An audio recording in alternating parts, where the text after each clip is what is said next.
और आज का हमारा टॉपिक है Indian army commands and their headquarters. Indian army जो इंडियन डिफेंस सर्विस का लार्जेस्ट कंपोनेंट है, ये कमांड फोर्सेस की लैंड बेस्ड ब्रांच है। इनका अपना हेडक्वार्टर न्यू दिल्ली में है, जिसे डायरेक्ट आर्मी स्टाफ के चीफ द्वारा किया जाता है। इंडियन आर्मी के सुप्रीम कमांडर कंट्री के प्रेसिडेंट होते हैं। आर्मी में रेजिमेंटल सिस्टम होता है जो 7 कमांड्स में डिवाइड होता है जियोग्राफी और ऑपरेशंस के बेसिस पे। हर एक कमांड लेफ्टिनेंट जनरल के रैंक के साथ general officer commanding in chief के कंट्रोल में होती है। 6 ऑपरेशनल और एक ट्रेनिंग कमांड होती है। हर एक आर्मी कमांड आर्मी हेडक्वार्टर से न्यू दिल्ली से एफिलेटेड होके आती है। तो आइए अब 7 इंडियन आर्मी कमांड्स और उनके हेडक्वार्टर्स के बारे में जानते हैं। तो सबसे पहले बात करते हैं नॉर्दर्न कमांड की, जो उधमपुर में है। 1947 में नॉर्दर्न कमांड के हेडक्वार्टर्स पाकिस्तानी आर्मी के हेडक्वार्टर्स बन गए। नॉर्दर्न कमांड को इंडिया की इंडिपेंडेंस के बाद 1947 में हटा दिया गया था, लेकिन जब गवर्नमेंट ऑफ इंडिया ने नॉर्दर्न बॉर्डर्स में ऑपरेशन की देखरेख के लिए एक सेपरेट कमांड रेज करने का फैसला किया, तो बाद में 1972 में कमांड को सुधार दिया गया। उस टाइम कमांड का हेडक्वार्टर जम्मू कश्मीर के उधमपुर में एस्टैब्लिश किया गया था। उसके बाद बात करते हैं आर्मी ट्रेनिंग कमांड की, जो शिमला में है। इसको आर ट्रैक से भी जाना जाता है। द आर्मी ट्रेनिंग कमांड 1 अक्टूबर 1991 में एस्टैब्लिश हुई थी। ये पहले महू मध्य प्रदेश में थी, पर शिमला हिमाचल प्रदेश में शिफ्ट कर दी गई।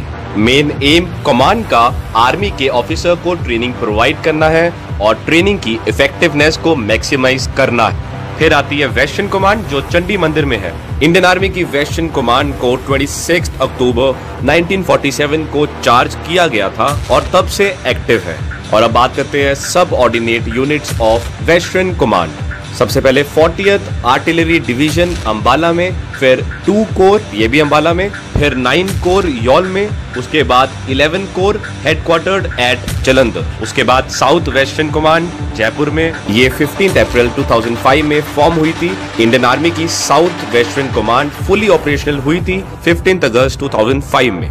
ये एक न्यूएस्ट फॉर्म्ड कमांड है इंडियन आर्मी में। अब बात करते हैं सब ordinate units of the south western command. सबसे पहले 42 आर्टिलरी डिवीजन, जो जयपुर में है। उसके बाद 1 कोर मथुरा में, फिर 10 कोर भटिंडा में। सेंट्रल कमांड लखनऊ में। ये लखनऊ उत्तर प्रदेश में बेस करती है। सेंट्रल कमांड 1942 में वर्ल्ड वॉर 2 के टाइम एस्टैब्लिश किया गया था और बाद में 1946 में डिसबैंड हो गया था।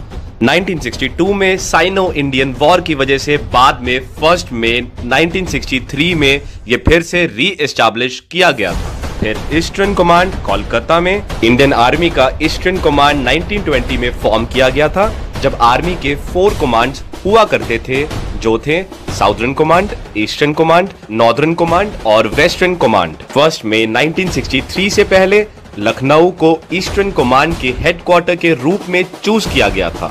हालांकि सेंट्रल कमांड को फिर से री एस्टैब्लिश किया गया था। लखनऊ को इसके बजाय सेंट्रल कमांड का हेडक्वार्टर बना दिया गया था। अब एट प्रेजेंट ईस्टर्न कमांड का हेडक्वार्टर कोलकाता और वेस्ट बंगाल में है। अब सब ordinate units of eastern command की बात करते हैं। सबसे पहले 23rd इन्फेंट्री डिवीजन, जो रांची में है। उसके बाद 3 कोर, जो दीमापुर में है। उसके बाद 4 कोर तेजपुर, फिर 33 कोर सिलीगुड़ी, उसके बाद 17 कोर जो पानागढ़ में है। आखिरी में साउदर्न कमांड पुणे में। साउदर्न कमांड ने मॉडर्न इंडिया में वेरियस प्रिंसली स्टेट्स के इंटीग्रेशन के लिए काम किया, जैसे Indian annexation of Goa, then again 1965 और 1971 में इंडिया पाकिस्तान के वॉर के टाइम। और अब बात करते हैं सब ordinate units of the southern command. 41st artillery division, जो पुणे में है। 12 कोर जोधपुर में। 21 कोर भोपाल में।